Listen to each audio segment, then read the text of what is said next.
네, 정부가 호르무즈 해협 일대 병력을 한시적으로 파견하기로 결정을 했죠. 국방부 업무 보고도 있었는데요. 잠시 후 국방부 박재민 차관과 관련해서 이야기 나눠보겠습니다. 세계보건기구 WHO가 중국 우한 현지 시찰 중이라고 합니다. 내일은 긴급위원회를 열어서 신종 코로나 바이러스가 국제적인 비상사태에 해당하는지 결정한다고 하는데요. 중국 현지 분위기도 알아봅니다. 김지윤의 이브닝쇼 시작합니다. 네, 서울타임즈 시간입니다. 오마이뉴스 박정호 기자 그리고 프레시안 곽재훈 기자 나오셨습니다. 어서 오세요. 안녕하십니까? 안녕하세요. 네, 드루킹 댓글 조작 혐의로 재판을 받고 있는 김경수 경남지사 오늘 항소심 선고가 예정되어 있었는데 또 연기가 됐습니다. 네, 어제 갑작스럽게 항소심 선고를 취소하고 변론 재개 결정을 한 건데요. 네. 지난해 12월 24일 예정됐던 선고 공판이 오늘로 한 차례 미뤄진 건데 또 연기가 된 겁니다. 오늘 제기된 공판에서 서울고법 형사 2부 재판부는 이렇게 얘기했어요. 변론을 재개해 불필요한 추측과 우려를 드린 것에 죄송하다면서도 대단히 중요한 의미를 갖는 이 사건을 적기에 처리하려 최선을 다했지만 우리는 현 상태에서 최종적 결론에 이르지 못했다라고 얘기를 했습니다. 그런데 이 부분이 중요한데요. 잠정적이긴 하지만 각종 증거를 종합한 결과 피고인의 주장과 달리 드루킹에게 킹크랩 시연을 받았다는 사실은 상당 부분 증명했다고 판단했다라고 밝혔습니다. 이 킹크랩이 그 댓글 조작 프로그램이죠. 그렇습니다. 네. 그러니까 향후 심리에서는 이 같은 판단을 전제로 둔 채 드루킹과 김 지사의 공모 여부를 따져보겠다 이런 뜻을 내비친 겁니다. 그렇군요. 이 변론 재개 결정인데. 네. 그렇죠. 이게 재판부가 이제 오늘 그 강조한 점, 그러니까 전개가 되는 점이 뭐냐면 재판부 이렇게 밝혔어요. 그간 재판에서 쌍방이 주장하고 심리한 내용은 2016년 11월 9일 드루킹이 피고인 즉 김 지사에게 온라인 정보 보고를 하고 킹크랩을 시연했는지 여부에 집중됐다. 근데 이제 앞으로는 여기에 대한 사실관계를 다투는 게 아니라 이건 이미 그런 사건이 있었다는 걸 재판부가 전제를 하고 다만 이 김경수 지사와 드루킹이 공모 관계냐 아니냐, 공범 관계냐 그 점을 심리를 집중하겠다는 겁니다. 변론 재개다. 이게 사실은 어떤 의미인지 잘 모르거든요. 법 쪽에 이제 뭐 정통한 사람이 아닌다면 어떤 의미를 가지는 건가요? 그러니까 좀 쉽게 얘기하면 지금 김경수 지사 측에서 주장하던 사실관계가 지금 재판부에서 받아들여지지 않음에 따라서 지금 김경수 지사 측이 조금 불리하게 된 양상입니다. 그러니까 핵심 방어 논리가 드루킹을 그때 그 자리에서 만나서 이 킹크랩 시연을 받은 바가 없다라는 거였는데 이게 지금 인정받지 않게 됨에 따라서 이 공범관계에 대한 법리를 중심으로 방어선을 다시 짜야 되는 그런 처지가 됐습니다. 그러니까 한 번 더 이제 변호의 기회를 더 준다라 뭐 이렇게 받아들이면 될까요? 예, 그러니까 재판부는 일단 오늘 아까 이제 박정호 기자님이 전해주신 대로 그 오늘 어쨌든 만났다는 사실관계는 인정된다. 다만 이 시연을 받다는 게 곧바로 이 드루킹과 김경수 지사가 공모관계가 인정되는 거에 대해서는 오늘 판단을 한 건 아닙니다. 이 공모관계에 대한 심리가 미진해서 요거를 다시 판단하겠다는 거거든요. 그 부분에 대해서 다시 재개를 하겠다. 예. 그 참고로 이 공범에 대한 대법원 판례를 보면 이 공범, 그러니까 공동정범이라는 건 모든 공범자의 범죄 구성 요건 실현을 전제로 하지 않고 이 실현 행위를 하는 공범자에게 협력하는 걸로도 가능하다. 이렇게 판례가 돼 있는데요. 이 판례에 따라서 아마 이제 재판부가 그 결정을 하게 될 걸로 보입니다. 그렇군요. 네, 김경수 지사 측 반응은 어떤지 궁금한데요. 네, 그러니까 재판 시작 전에 김경수 지사는 그동안 사실관계를 밝히기 위해서 최선을 다해 왔는데 선고를 연기한 이유는 제가 알기는 어렵다. 지금까지 해왔던 것처럼 끝까지 최선을 다하겠다라고 밝혔습니다. 근데 재판 뒤에 김 지사 측 변호인이 기자들과 만났는데 당혹감을 감추지 못했습니다. 그러니까 이 변호인 입장에서는 다소 의외의 재판부 측 변론 재개 사유 설명이라 약간 당혹스럽기까지 하다라고 말을 했는데요. 특히 시연 부분에 대해서는 진전된 자료나 의견을 가지고 재판부에 오해가 없도록 설명할 필요가 있을 것 같다라며 추가 소명 자료 준비 그 의지를 밝혔습니다. 그러니까 이 변호인은 재판부가 생각하기에 김 지사가 2016년 11월 9일 댓글 조작 프로그램 킹크랩 시연을 봤다고 잠정적 판단하고 있는 것 같은데 그 부분은 변호인이 생각하는 굉장히 다르다. 이렇게 좀 얘기를 했는데 그 부분이 잠정적으로 법원이 여기 명시한 것이 그렇습니다. 그것이 이제 굉장히 조금 김경수 지사 입장에서는 부담스럽다라는 얘기겠네요. 그러니까 그 항소심에서 닭갈비 영수증하고 뭐 수행비서 구글 타임라인 이런 걸 제출했잖아요. 그걸 통해서 어느 정도 시연회를 보지 않았다는 걸 증명했다고 이제 판단했었는데 재판부는 그게 아니었다.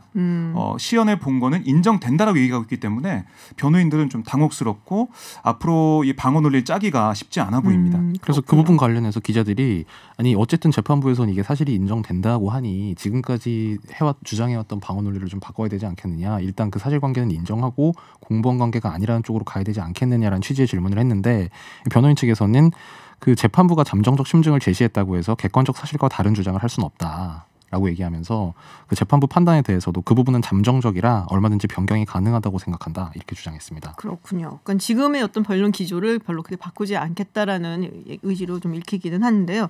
뭐 좀 다른 얘기긴 한데요. 윤석열 총장이 집무실에 있는 대역 원탁, 의자 뭐 치웠다 그러는데 이게 무슨 의미가 있는 건가요? 기사거리가 되게?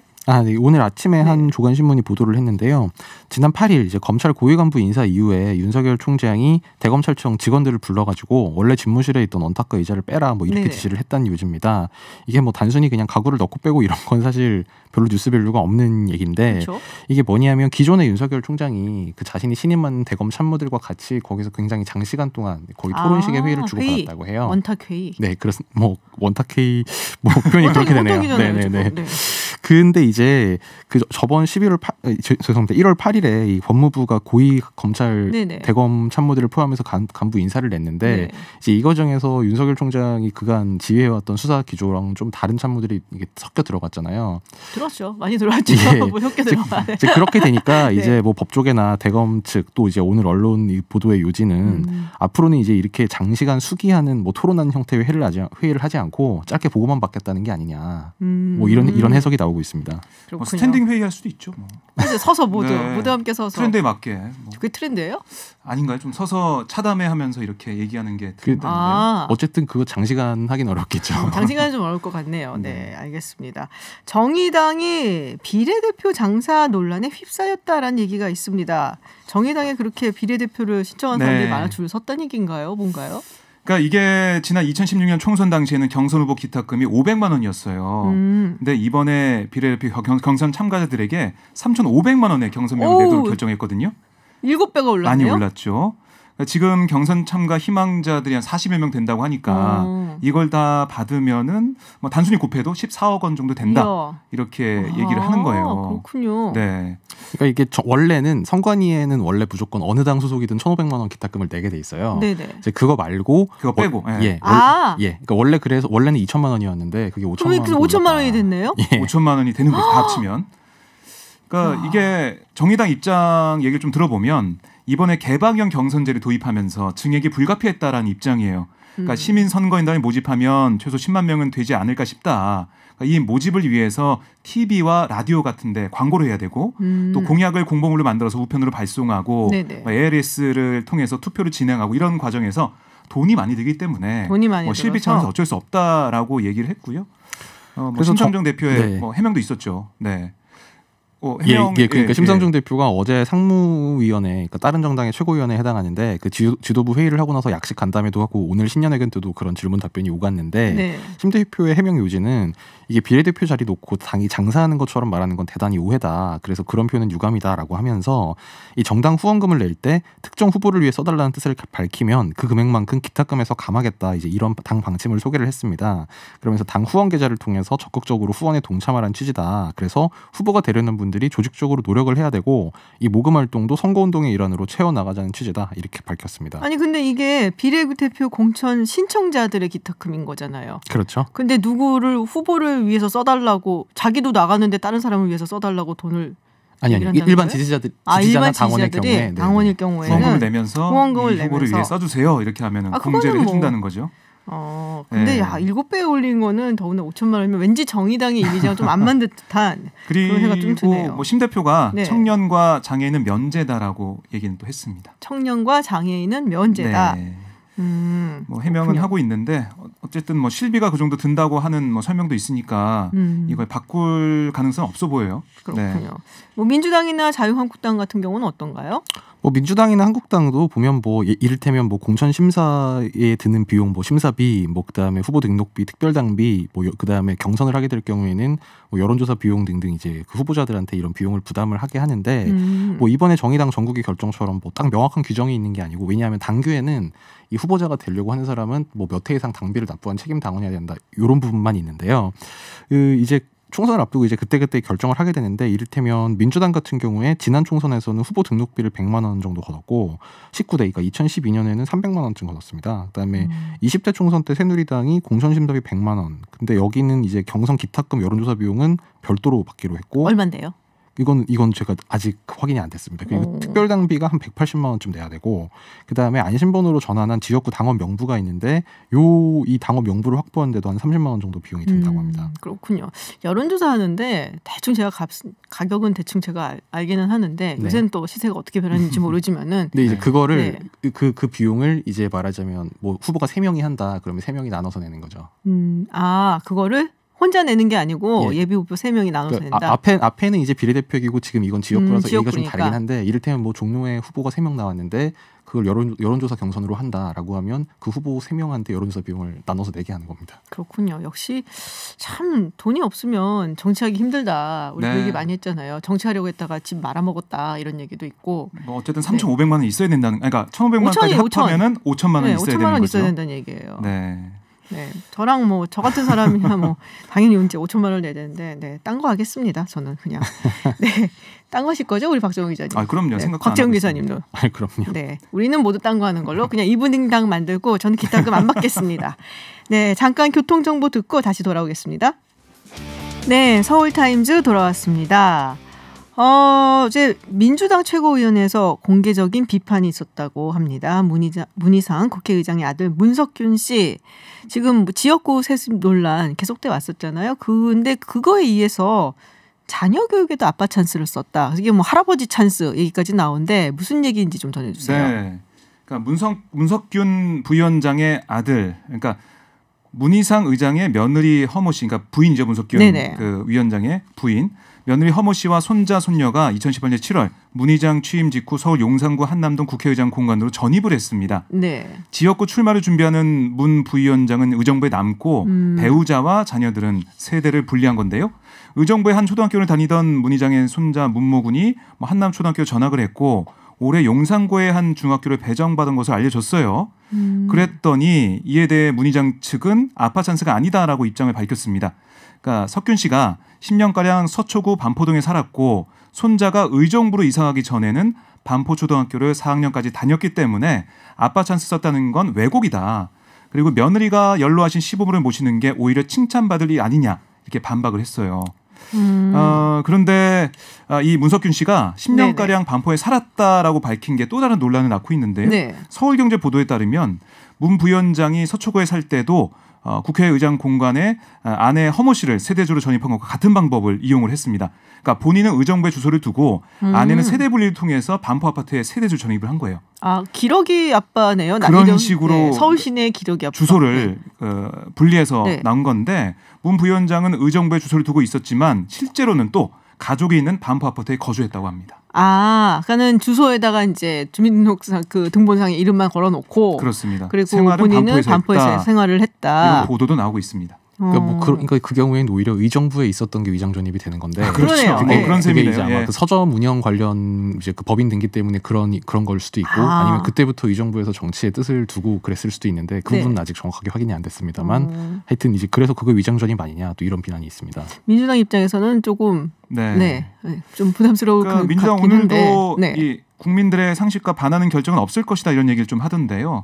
뭐 최종 결정은 안 나왔으니까 좀 더 봐야 될 것으로 보입니다. 그렇군요. 일단 이 의정부는 전략공천 지역으로 돼 있거든요. 그러니까요. 그래서 만약에 이걸 뭐 경선으로 바꾼 다음에 이 문석균 부위원장을 뭐 경선에 참여시킨다든지 아니면 전략공천 지역으로 하고 문석균 이 부위원장한테 단수공천을 준다든지 네. 이렇게 되면 분명히 세습 논란이 더 아마 크게 불거질 걸로는 보입니다. 그렇군요. 지금 이제 뭐 문석균 씨 외에도 김의겸 전 청와대 대변인 이야기도 많이 나오고 있어요. 지금 뭐 일단 출마를 한다라는 게 요새 또 집값이 또 막 오르고 그러니까 굉장히 좀 청와대나 민주당 입장에서는 부담스러울 것 같긴 한데 또 여론조사에서는 군산에서 1위로 나왔다. 네. 네, 그래서 뭐 후보 적격 심사 결론이 아직 나지 않았다라는 이야기가 나오고 있어요. 예, 이제 민주당에서 이번에 그 공천관리위원회 전 단계에 네네. 선거 후보자 검증위원회라는 걸 만들었어요. 그래서 그러니까 말하자면 누가 제일 적합하냐가 아니라 이 사람의 적격 부적격 여부만 판단하는 이제 그런 단계를 하나 그 사전 단계를 하나 넣었습니다. 근데 여기에 이제 문제는 김의겸 전 대변인이 그 내가 군산에 나가고 싶다 그래서 당에 이 검증위원회 심사를 넣었는데 네. 어제까지 두 차례 계속 이 결정을 못 내리고 계속 심사로 결정이 났습니다. 어제 민주당 공직선거 후보자 검증위원회에서 기자들한테 문자를 보내서 이 김의겸 신청인에 대해서는 계속 심사를 하기로 했다. 이 김의겸 신청인은 부동산 문제와 관련해 기부내역 등이 포함된 자료를 제출해 소명했고 검증위원회는 소명 내용 중 추가 확인해야 할 사항이 있다고 봐서 현장조사 소위원회 회부해서 확인하도록 했다. 일단 이렇게만 밝혔습니다. 기부 내역이 있나요? 그러니까 지금 그거를 냈다고 하니까 이제 있는 거죠 기부 내역이. 그 집 팔고서는 그 뭐 이익 뭐 수익 뭐 이런 거는 예, 그거를 기부한다. 기부하겠다고 했었죠. 네. 야, 그러니까 그래서 사람들 좀 궁금해하긴 하거든요. 정말로 했나 갖고서는 내역이 있다 그러면 있는 건가 싶은 생각이 들어서 뭐 네. 민주당 내에서는 만약에 김의겸 후보를 총선에 불출마시키겠다고 결정했다면 초반에 결정이 날 것이다. 그러니까 이렇게 끄는 것은 결국 김의겸 후보한테 출마기를 열어주는 게 아니냐 뭐 이런 얘기는 좀 하고 있더라고요. 만약에 이제 떨어뜨릴 거면 네, 진작에 그랬을 네. 것이다. 뭐 이런 얘기는 하더라고요. 그렇군요. 네. 자, 정말 총선 시즌인 것 같아요. 계속 네. 이런 얘기가 나오는 거 보니까 황교안 대표 내일 전직 당 대표들하고 오찬을 한다라는 얘기가 있습니다. 홍준표 전 대표도 참석을 하는 건지 네. 요새 좀 사이가 안 좋으신 것 같은데 어떤가요? 참석하지 않습니다. 않습니다. 네, 이건 들은 거죠. 네. 네. 홍 전 대표가 4월 총선에서 고향에 출마한다고 했잖아요. 네네. 경남 밀양, 의령, 함안, 창녕 출마하겠다고 했는데 내일 고향 지역에서 일정이 있다고 합니다. 그래서 못 온다고 의사를 밝혔고요. 네네. 그러니까 황 대표가 전직 대표들과 함께 식사하는 게 이번이 처음이에요. 대표된 다음에.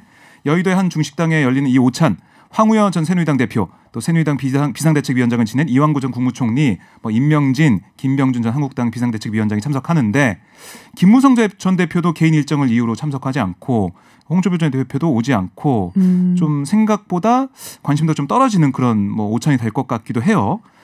이번 오찬 회동에서 4월 총선 앞두고 추진되고 있는 보수 통합 얘기, 네. 또 험지 출마 얘기, 또 안철수 전 의원과의 관계, 뭐 어떻게 할 것인가 이런 여러 얘기가 나올 것으로 보이고요. 뭐 이 전직 대표들이 그동안 여러 경륜이 있으니까 조언도 구할 것으로 보입니다. 그렇군요. 근데 그 얘기가 있었어요. 김영호 위원장이 지금 공천관리위원장이죠. 네. 황교안 대표가 종로에서 이낙연 전 총리와 붙어도 지지 않을 거다. 절대 지지 않을 거다. 심지어 그 얘기를 했단 말이에요. 일단 이게 뭐 얼마나 신빙성이 있는가 뭐 이거는 차치하고라도 이런 얘기가 여론조사를 통해서 나온 것인지 궁금하기도 하고. 일단 김영우 전 의장, 그러니까 네. 김영우 위원장이 당에 온 지가 사실 얼마 안 됐습니다. 그렇죠. 그래서 이 사이에 무슨 공천관리위원회에서 막 여론조사를 돌려보고 이렇게 하기에는 지금 현실적으로 그건 그러면 쉽지 그냥 우리 않은 이겨 뭐 없을 이런 것 거예요, 그냥? 없을 것 같고요. 이제 말씀하신 게 17일자 조선일보 인터뷰 내용인데 이제 그때 이 얘기를 했습니다. 이 황교안 대표가 이낙연 총리와 종로에서부터도 절대 지지 않을 것이다라고 네. 얘기하면서 다만 이제 전략적으로 어디 출마하는 게 최선인지는 좀 더 논의해봐야 된다. 이제 이 취지는 뭐냐면 설사 황 대표가 종로에 안 가고 딴 데 가더라도 우리가 질 것 같으니까 빼는 게 아니다. 이제 그걸 강조한 거고요. 오늘 이제 그 김영우 위원장이 계속 이제 그 중임을 맡으면서 언론 인터뷰를 계속 하고 있는데 오늘 연합뉴스 인터뷰에서는 뭐 아예 어디 나간다 안 나간다 이걸 되게 언급을 꺼렸어요. 그러니까 황 대표에게도 묻지 않으려 하고 대표 출마는 전략적으로 해야 된다. 또 황 대표가 국회의원 하려고 당에 들어온 사람도 아니다. 이제 이렇게 얘기를 하면서 그 약간 전략적인 모호성을 좀 취하고 있습니다. 그렇군요. 근데 그 얘기가 나오면서 사실은 민주당 내에서 이런 말이 있다는데 좀 확인 좀 해주세요. 네. 그러면은 이낙연 전 총리는 이제 뭐 비례로 돌리든지 뭐 다른데 광진을이나 뭐 이런 곳 쪽을 네. 생각을 하든지 하고 임종석 전 비서실장이 다시 종로로 나온다라는 얘기가 돌고 있다는데 사실인가요? 여당 출입 기자잖아요. 그러니까 여러 가지 상황이 네. 그런 추측을 낳고 있는데요. 임종석 전 실장이 오늘 민주당 정강정책 방송 연설 첫 맞아요. 연설자로 나섰습니다. 네네. 그러니까 내일 김부겸 민주당 의원이 연설로 나서고요. 그러니까 이걸 민주당에서 어떻게 보고 있냐면 정경윤 전 그 연설을 대표잖아요. 예, 영호남을 대표하는 그런 인사들이 나와서 네. 오늘과 내일 이렇게 연설한다 이렇게 좀 홍보를 하고 있어요. 아니야. 지금 정계 은퇴한다 그랬는데 다시 나온 거잖아요. 네. 그러니까 지금 당내 지도부 얘기 좀 들어보면 네. 임 전 실장이 좀 필요로 하다. 왜냐하면 전국적인 지지도가 있고 그동안 문재인 대통령과 함께 평화 프로세스 이 부분에 열심히 일을 했고 이 부분들이 총선 전략에 도움이 될 것 같으니까 좀 왔으면 좋겠다 이런 메시지를 이해찬 대표를 통해서 많이 보내고 있다고 합니다. 그런데 문제는 임 전 실장이 2달 전이에요. 불과 2달여 전에 정치에 나오지 않겠다, 정치하지 않겠다라고 얘기했잖아요. 그러니까 그걸 어떻게 뒤집을 수 있을지 제도 정치하는 일을 하지 않겠다고 했는데 총선에 출마한다? 이거 앞뒤가 맞지 않거든요. 제가 볼 때는 어려워 보여요. 어려워 보이는데 박펠레잖아요. 예. 안철수 전 의원 오는 날짜를 맞췄는데 제가 박펠레에서 좀 벗어나고 있는데요. 네. 다시 한번 예측을 좀 해보겠습니다. 임 전 실장이 출마하기에는 좀 여러 가지 명분이 부족하지 않나 이런 생각을 해봅니다. 명분이 부족하다. 네.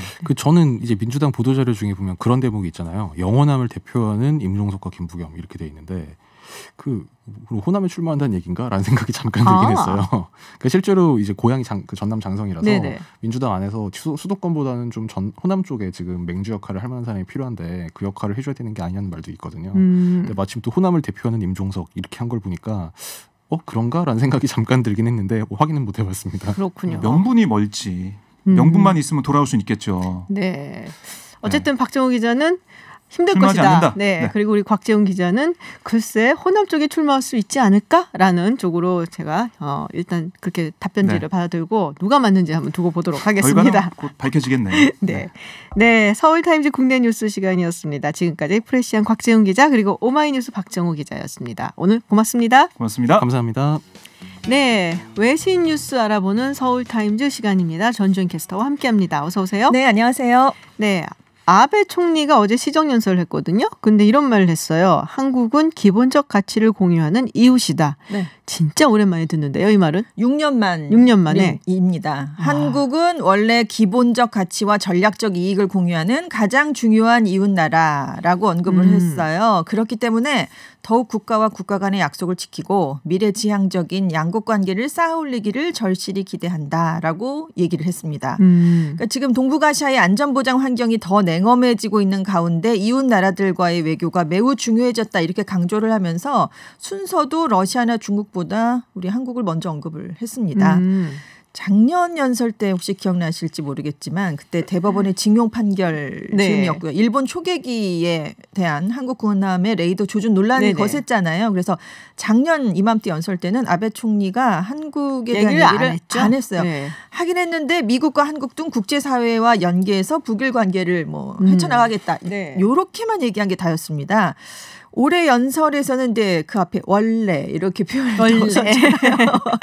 붙이긴 했지만 아무튼 그래도 기본적 가치와 전략적 이익을 공유한다라는 표현을 다시 복원을 한 건데 기본적인 가치 공유는 2014년 이후 6년 만이고요.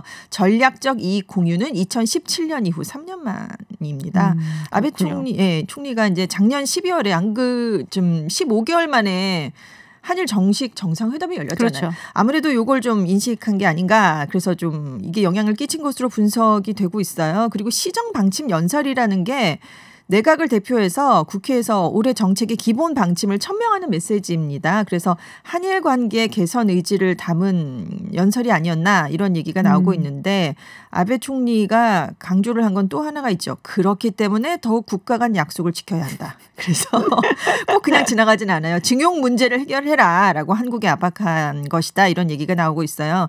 근데 아무튼 한국에 대한 이제 언급을 다시 복원을 하면서 도쿄의 외교 소식통들은 올해 7월에 올림픽이 있잖아요. 그렇죠. 그리고 외국인 관광객 4천만 명을 목표로 내걸고 있는데 우리 한국인 관광객이 안 가면서 타격을 작년에 많이 입었습니다. 그래서 새해가 시작된 무렵이니까 그때부터 한국을 자극할 필요가 없기 때문에 이런 발언을 한 게 아닌가 이렇게 얘기를 하고 있습니다. 일본이 사실 올림픽을 통해 갖고 굉장히 많은 거를 이루려고 하기 때문에 부흥 올림픽이잖아요. 네. 사실 일본이 잘 사는 나라이긴 하지만 그 중국에 눌려 갖고 최근 들어서 사실 중국이 아시아 패권이라고 하고 패권국이 되기는 힘들겠지만은 일단은 아시아에서 자유 진영을 이끌고 가는 리더의 국가다. 네. 뭐 이런 정도의 이미지를 좀 각인시켜 주고 싶어 하는 것 같아요. 그렇습니다. 그러니까 올림픽 무조건 성공을 해야 되거든요. 그렇죠. 아베 그래서, 총리는 네. 더 중요하죠. 네. 그렇죠. 아베 그리고 그 총리한테는. 이후에 뭐 다른 자기의 네네. 수건 사업, 뭐 헌법 개정이라든지 이런 거를 추진하겠다는 그런 방침이라서 아마 그런 얘기를 더 하는 게 아닌가라는 생각이 좀 들기는 합니다.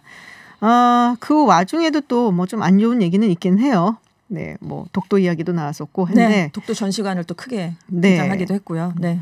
네, 그래서 한일 관계에서 뭐 물꼬를 좀 틀 수 있을지 좀 네. 기대를 해보고, 근데 이런 평가가 있어요. 일본 언론에서 나온 건데, 일본이 그 반도체 핵심 소재 수출 규제 네. 그걸 하는 바람에 한국이 오히려 우리 거를 좀 개발해야겠다, 네네. 뭐 이런 것 때문에 성과를 내고 있다라는 얘기가 있다고요. 아사히 신문이 네. 이제 보도를 한 건데요. 한국에서 소재와 부품의 탈일본화가 가속화하고 있다라면서 일본이 수출 규제로 잠자는 아이를 깨운 격이 됐다라고 보도를 했는데 이 표현이 우리식으로 하면 잠든 사자의 코털을 건드렸다. 약간 이런 거에 네. 해당한다고 합니다.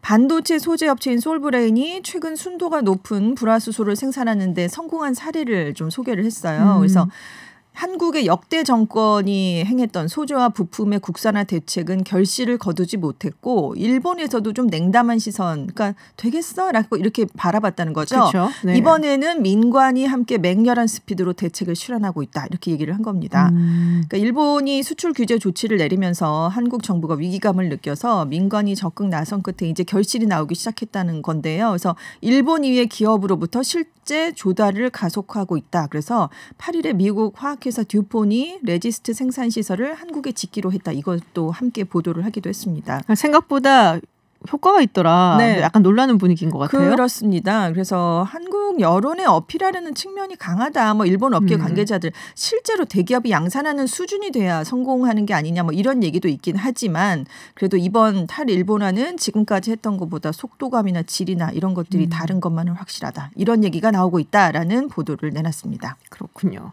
네, 다음 이야기 좀 해보겠습니다. 트럼프 미국 행정부 지금 입국 금지령 대상 국가 확장을 하겠다라는 네. 진행 그 이민 제한 검토 중인 것으로 알려져 있는데요. 이게 초반부에 굉장히 화제였었는데. 그렇습니다. 네. 2017년에 무슬림 국가를 위주로 미국 입국을 금지하는 행정명령에 서명을 했었잖아요. 네네. 그래서 6개월마다 심사를 거치고 있는데 현재 북한을 비롯해서 이란, 리비아, 소말리아, 시리아, 예멘, 베네수엘라 이렇게 7개국이 대상에 올라 있습니다. 근데 지금 이렇게 시행 중인 여행 제한과는 다르게 새롭게 이민 비자 발급을 제한하는 방안을 검토하고 있다는 건데요. 결국 부분적인 이민 금지로 가지 않겠느냐 이런 얘기가 나오고 있습니다. 근데 이민 비자 발급을 제한하는 방식을 모든 국가에 똑같이 적용한다는 건 아니고요. 국가별로 차이를 두는 방안이 검토되고 있는 것으로 알려졌습니다. 이렇게 입국 제한 제도를 시행하면서 상대방 국가에게 입국자 정보 공유 같은 미국이 요구하는 안보 여건에 맞추도록 하는 걸 목표로 하고 있다고 그래요. 근데 이민 비자를 제한하는 이유는 일단 영주권이나 시민권을 취득하면 나중에 그 자격을 박탈할 수 있는 정보가 발견돼도 미국 내에서 추방을 하기가 어렵기 때문이라고 합니다. 그렇죠. 근데 이게 뭐랄까요? 그러니까 이게 뭐 여러 가지 비판을 많이 받긴 했었는데 네. 나름 인기가 있어요. 그렇죠. 이런 정책에. 네네. 그렇습니다. 지금 뭐 선거가 있고 하니까 네. 트럼프 대통령이나 행정부 입장에서는 네. 손해볼 게 없는 정책이에요. 그렇습니다. 이게 다 되니까 지금 하는 거잖아요. 이게 역풍을 굉장히 많이 맞고 지지율을 떨어뜨리는 요인으로 작용하면 절대로 추천할 전혀 수가 그렇지가 없죠. 않은 네. 것으로 지금 밝혀지고 그렇습니다. 있기 때문인데 지금 원정 출산 맞는 방안을 또 네. 발표를 할 거다. 그러니까 지금 미국은 수정헌법 14조에 따라서 미국 영토에서 태어나면 네. 자동으로 시민권이 부여되잖아요. 근데 트럼프 대통령이 취임한 직후부터 이거 불만이다. 수정하겠다. 이런 얘기를 했습니다. 근데 헌법을 바꾸기가 어려우니까 굉장히 어려워요. 네. 현 제도의 혜택을 많이 보는 원정 출산을 막는 쪽으로 정책 방향을 틀었다. 이렇게 분석이 되고 있는데요. 미국 내에서 해마다 3만 3천 명이 원정 출산으로 태어나고 있대요. 중국, 러시아, 나이지리아 국적 여성의 비율이 높은 것으로 알려졌는데 중국이 굉장히 많다고 들었어요. 그렇습니다. 요새는. 많이들 가죠. 네. 이 새로운 제도는 사업 목적의 B1 비자, 관광 목적의 B2 비자의 요건을 대폭 강화하는 방식이 될 가능성이 높다고 합니다.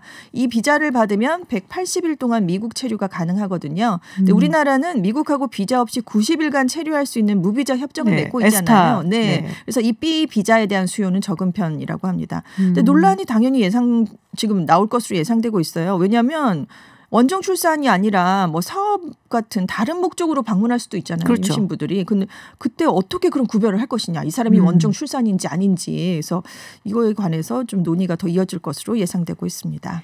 네, 리비아 얘기 잠깐 짤막하게 마지막으로 전해드리겠습니다. 지금 유럽연합 외무장관들이 리비아의 영구 휴전을 지원할 수 있는 방안을 살피기로 합의를 했다라고 하는데요.